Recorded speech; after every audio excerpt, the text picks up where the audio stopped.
Seja muito bem-vindo ao meu canal, eu sou Ana Farage e hoje eu vou te mostrar uma das mudanças, sim, que aumentou muito os meus acertos em exatas. Eu vou falar um pouquinho de matemática, principalmente no ano da minha aprovação.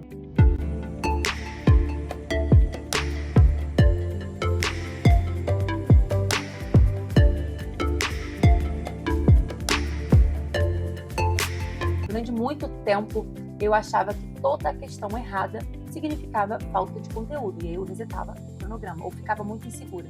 E esse foi um dos maiores erros que eu cometi, tá? Porque uma questão, gente, pode ser perdida por interpretação, por tempo, por raciocínio, por atenção, por falta de conteúdo, sim. E cada um desses erros exige uma correção completamente diferente. Você precisa voltar nessas questões também periodicamente. Foi quando eu parei de tratar todos os erros da mesma forma que a minha evolução começou a acelerar muito. Inclusive, se você já sente que está estagnado nos seus acertos, muito provavelmente o problema não é só falta de teoria, é falta de aprofundamento nas correções de questões. Tá? Então, antes da gente começar, eu quero te mostrar como que eu organizo esse processo hoje e também esse processo, essa metodologia, ela está disponível, graças a Deus, na minha plataforma, de uma forma muito simples. Quem entrar hoje vai ter disponível a plataforma até o ano que vem, no Enem de 2027. É praticamente a minha metodologia organizada passo a passo. Você não precisa se preocupar em criar o sistema do zero, muito menos se preocupar com organização. Você precisa se preocupar em aplicar. E isso, claro, gente, não significa que você precise da plataforma para fazer esse método que eu vou explicar hoje, tá? Eu fiz durante muito tempo no iPad, no tablet, então dá mais trabalho, exige muita disciplina, claro, mas funciona. A plataforma hoje só torna esse processo muito mais simples e organizado, e eu batalhei muito para trazer isso para vocês. Agora eu vou te mostrar exatamente como que eu fazia e por que essa forma de corrigir as questões fez a minha evolução acontecer de forma tão rápida e principalmente quando eu voltava nessas questões periodicamente, tá? Só para fechar, se você está estagnado aqui nos seus acertos, muito provavelmente não é falta de teoria, é falta de aprofundamento na correção das questões e muitas das vezes o aluno corrige as questões e nunca mais vê, ou vai ver no próximo simulado e quando olha, isso é um erro gravíssimo. Eu vou te mostrar como você vai parar com isso agora. Bom, esse aqui é o famoso caderno de erros. E, gente, a ideia deles é muito simples, tá? Toda questão que te ensinou alguma coisa, mostrou alguma dificuldade, precisa ficar registrada para você revisitar depois. Porque, no final das contas, não adianta apenas você corrigir uma questão, tá? O que realmente faz diferença é você voltar nela até aquele erro, seja de conteúdo, seja de tempo, seja de lacuna, de interpretação, de raciocínio, deixe de acontecer. Durante muito tempo, eu fazia isso manualmente, igual eu já falei pra vocês, tá? Isso eu organizava no meu iPad e separava por tipo de dificuldade e voltava nela, né, nessas questões periodicamente, uma vez ou duas vezes na semana, dependendo do tipo de erro, tá? Hoje a plataforma, ela já organiza isso aqui pra vocês. E aí você pode entrar aqui para resolver, depois eu posso mostrar melhor essa parte. Mas isso aqui é valioso. Tem gente que foge do erro, um aluno que entende a importância de você voltar nesses erros, sai muito lá na frente, porque o foco sempre é errar menos, tá certo?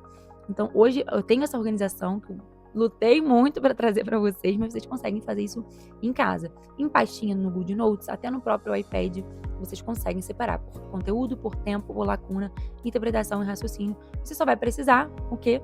Selecionar essas questões manualmente e fazer uma revisão, tá? A plataforma tá trazendo essa organização aqui e assim você consegue encontrar rapidamente todas as questões que precisam ser revisadas. Mas eu vou mostrar agora como que fica a questão. Antes de você classificar uma questão do seu caderno de erros, seja físico, seja no tablet, no iPad, na mão ou na plataforma, você precisa entender o que significa cada tipo de erro, tá? Então, erro de conteúdo, gente, é quando você nunca estudou aquele conteúdo, aquele assunto, ou ainda não domina a teoria, que pode acontecer também. Então, por exemplo, uma questão que caiu de probabilidade, que é o que eu vou falar com vocês aqui. Você nem sabia por onde começar, porque nunca estudou probabilidade. Isso é um erro de conteúdo. Um erro de lacuna é diferente. Você já estudou aquele assunto, mas faltou um detalhe específico. Por exemplo, você sabia probabilidade, mas não lembrava como organizava os casos aqui da questão que eu vou trazer para vocês, tá? Já um erro de raciocínio acontece quando a teoria não era o problema. O que faltou foi enxergar uma estratégia, tá? Então você sabia a probabilidade, mas não percebeu que aqui, no caso aqui do João, você não percebeu que precisava fixar primeiro o resultado do João e depois contar os casos do Arthur, tá? E o erro de interpretação é quando a matemática estava correta, por exemplo, mas você leu o enunciado de uma forma errada. Então, por exemplo, esqueceu aqui que em caso de empate, quem vence é o João, tá? E o erro de tempo acontece quando você sabia resolver, gente, mas você demorou tanto que não conseguiu concluir a questão dentro do tempo de prova. Isso tem vários motivos, tá? Agora que você conhece cada tipo de erro, eu vou te mostrar na prática como uma questão pode se encaixar em qualquer uma dessas categorias. O que muda não é a questão, tá? E sim o motivo pelo qual você errou. Vamos começar pelo erro de conteúdo. Bom, gente, o erro de conteúdo, o que acontece? Quando você nunca estudou aquele assunto ou você não domina os conceitos básicos que você precisa para resolver, tá? Então perceba que essa questão não está falando só de probabilidade. Para conseguir resolver, você precisa entender como você vai organizar esses casos possíveis, tá? Como que você vai comparar probabilidades e também transformar o problema em uma contagem certa.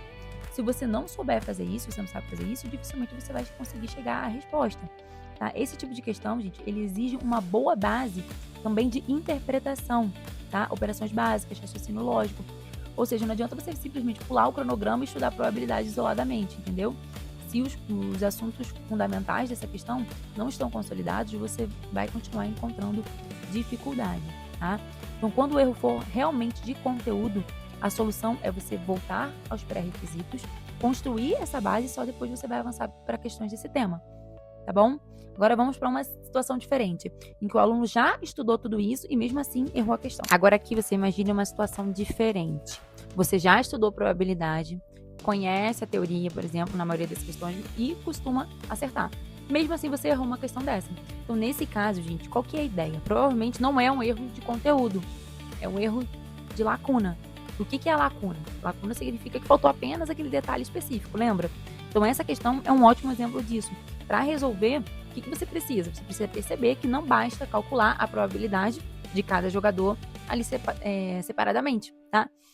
Então você precisa o quê? Organizar todos os resultados possíveis e considerar a regra do enunciado que está falando que em caso de empate, quem tem a vitória vai ser do João. Então muita gente conhece a teoria da probabilidade, tá? Mas trava justamente nesse detalhe em específico.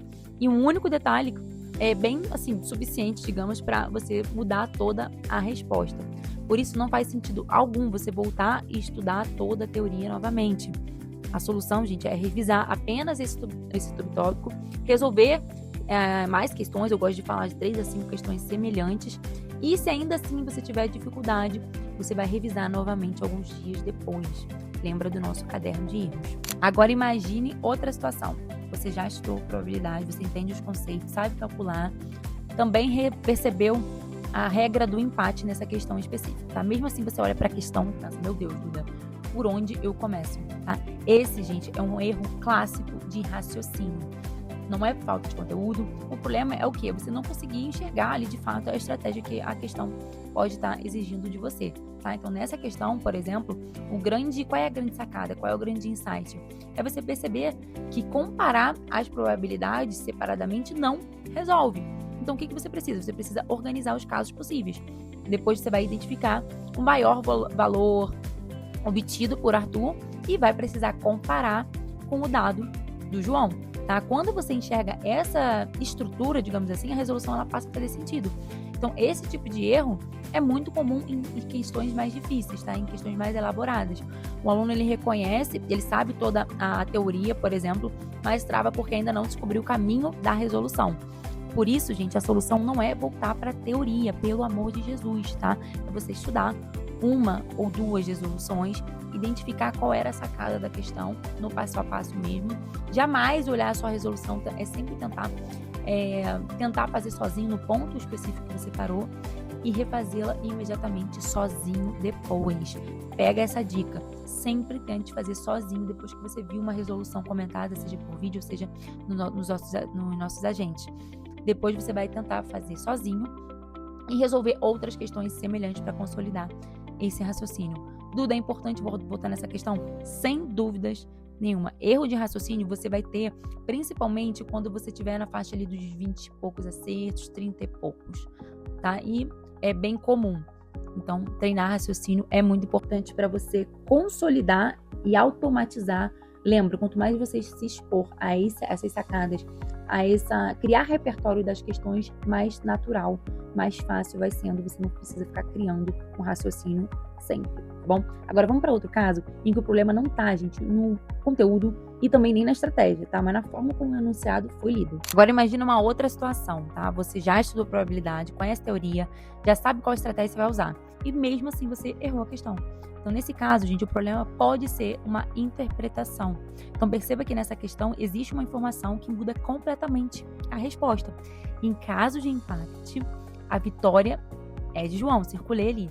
Se você passa por essa frase rapidamente, você ignora, não sei, todo o seu cálculo pode estar correto e mesmo assim você vai marcar a alternativa errada, tá?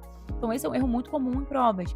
O aluno não erra porque não sabe a matemática em si. Ele erra porque deixou de perceber essa informação importante que está ali no enunciado.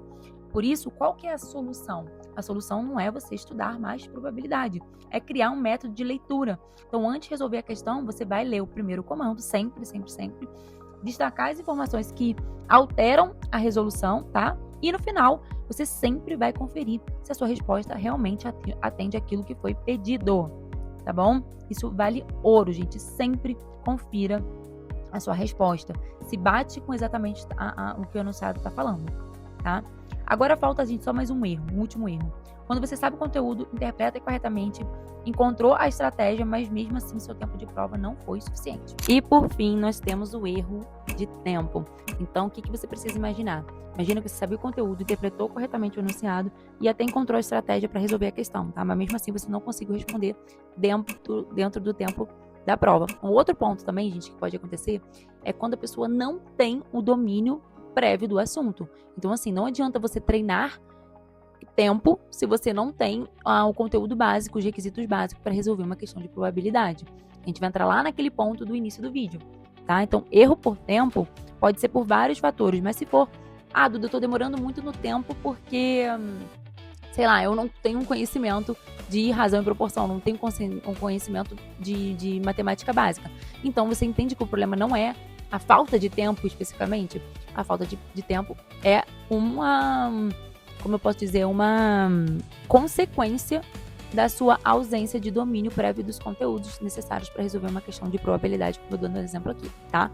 Mas vamos supor que você sabia o conteúdo, interpretou corretamente, mas mesmo assim você não conseguiu responder dentro do tempo da prova, tá, gente? Isso é um erro comum. Em uma prova como o Enem, não basta você saber resolver, você precisa resolver com eficiência, tá? Então, nessa questão, por exemplo, muitos alunos eles começam a organizar todos os casos possíveis, fazem várias continhas, conferem o resultado, quando percebem já gastaram muito mais tempo do que deveriam em uma única questão. Então, no final, precisam chutar a resposta ou até deixar a questão em branco. Então, perceba que, nesse caso, o problema não é a matemática em si, gerenciamento de tempo. Por isso, a solução não é voltar para a teoria, é treinar questões semelhantes. Você precisa, lembra do padrão, lembra de automatizar, lembra de criar repertório. Você não cria as questões sempre do zero.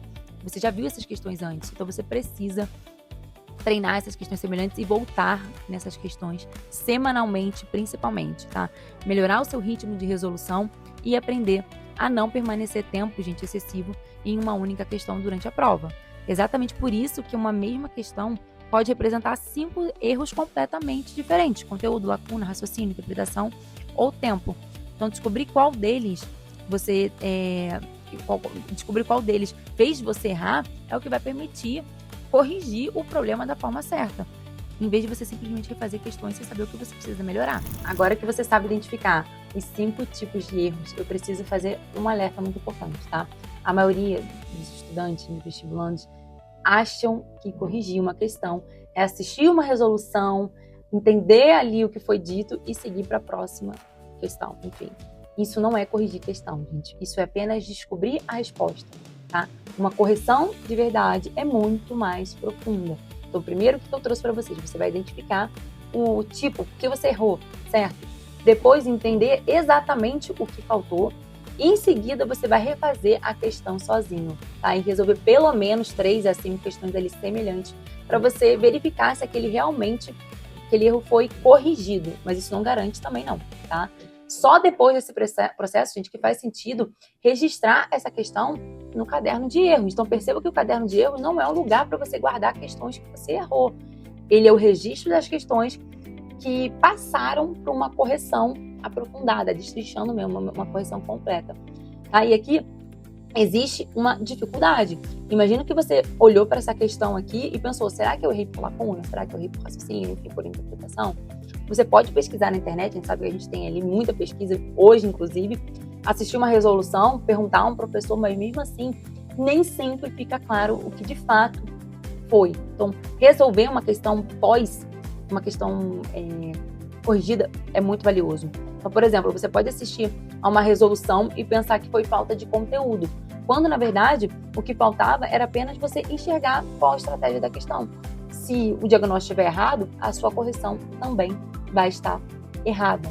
Tá? Então, foi exatamente para isso, para facilitar toda a minha sistematização de correção de questões, que a gente criou o nosso sistema de correção de questões. Eles analisam a sua resolução, identificam o tipo de erro e já mostram qual é a ação mais indicada para corrigir aquele problema. Então, assim, gente, você gasta menos tempo tentando descobrir qual o que aconteceu e mais tempo praticando o que realmente você precisa evoluir. E um ponto que eu não posso esquecer, Duda, você não sempre fala que depois que você corrige uma questão, você fazer 3 questões, 5 questões que seja do mesmo assunto, do mesmo tipo de erro é valioso? Sim. Mas você entende que a gente volta lá naquele conteúdo quando a gente faz questões pós-aula, que o conteúdo ele tá fresco na sua cabeça? Tentar fazer sozinho, se você conseguir fazer sozinho, logo depois de você corrigir uma questão, é muito bom, muito importante. Mas você vai esquecer esse passo a passo. E isso é muito valioso para exatas, por exemplo. Quanto mais você automatiza, quanto mais fica mais rápido para você não precisa ficar resgatando sempre da memória, você precisa voltar nessas questões, você precisa revisar. Então, o caderno de erros é para isso, gente. Para vocês revisarem o que vocês já erraram. As questões pós-erro é o seu primeiro, é a codificação. Pensa assim, depois do seu caderno de erros você vai revisitar até você automatizar. Quando essa questão volta, você não erra mais. Essa é a real função de um caderno de erros. Muita gente diz que caderno de erros não funciona. Também já aconteceu isso comigo há muitos anos. Mas, sinceramente, eu concordo quando ele não é usado da forma correta. O erro mais comum, gente, é o aluno fazer um simulado, corrigir questão, sei lá, uma prova antiga, entender a resolução, colocar no caderno de erros, botar bonitinho ali no primeiro dia e nunca mais voltar nela. Isso não é um caderno de erros, isso é um arquivo de questões. O processo correto, que eu já disse para vocês, é completamente diferente. Primeiro você identifica o motivo do seu erro, depois você entende o que faltou e tenta refazer sozinho. Depois você resolve pelo menos mais 3 questões semelhantes do assunto e só então essa questão passa a fazer parte do seu caderno de erros. Tá? E o passo mais importante, tá, gente? Bem agora que eu não posso esquecer, voltar nessas questões constantemente. Então, o que eu fiz? Exatamente isso que eu fiz para matemática e natureza há bastante tempo. Eu revisava, gente, essas questões praticamente todos os dias. Não porque eu gostava de resolver a mesma questão ou questões semelhantes, não. Mas porque eu queria transformar aquele raciocínio em algo automático. Eu sempre escutava isso dos professores. E qual é a melhor forma de transformar o meu pensamento em automático? Então, o cérebro, ele aprende por repetição. Cada vez que você volta em uma questão, você fortalece esse padrão de pensamento. É assim que você cria repertório, é assim que você vai ganhando agilidade. Então, muita gente fica querendo terminar cronograma, fica agoniada, gente. Eu estava preocupada em não repetir os mesmos erros. E isso fez muito mais diferença na minha evolução e também na minha confiança. Então, às vezes, aprofundar 20 questões vale muito mais do que dezenas de horas de teoria. Porque nessas 20 questões, gente, você revisa outros conteúdos, desenvolve diferentes habilidades e aprende exatamente onde você costuma errar. Então, o que vocês podem fazer? Use o caderno de erros como um simulado dos seus próprios erros. Volte nessas questões toda semana. Refaça sem olhar a resolução. Veja se aquele erro realmente deixou de existir. Se ainda existir, você continua sendo um ponto de atenção de revisão e que você precisa estar em constante contato. E, além do caderno de erro, existe também uma aba de favoritos que eu também usava. E que tem um objetivo diferente, já que vocês já me perguntaram também sobre isso. Então, tem o caderno, que ele reúne as questões em que você precisa evoluir, e os favoritos guardam aquelas questões que mais te ensinam, aquelas questões completas, sabe? Que tem vários outros conteúdos juntos que valem a pena você revisar e revisitar, mesmo depois de você acertar ou você ter errado. Então, se eu pudesse deixar, gente, apenas um conselho para quem quer aumentar os acertos agora no meio do ano, seria esse: pare de contar quantas aulas você está assistindo e comece a revisitar as questões que mais te fazem evoluir. É aqui que o aprendizado realmente vai acontecer. E para de contar, gente, quantas horas de aulas você está precisando, ou quanto falta no seu cronograma. Enfim, isso é desesperador. O conteúdo, ele é infinito. Se você tem 50 conteúdos para terminar, sendo que você já estudou 30, 40, vale muito mais você pegar esses conteúdos e ficar fera no que ainda já viu, do que você terminar conteúdos que, de fato, nem vai terminar. É ouro. Revisite as questões que mais te fizeram evoluir periodicamente. Eu tenho certeza, se você está travado nos 20 e poucos acertos, nos 30 e poucos acertos que seja, você vai evoluir muito mais se terminar o cronograma.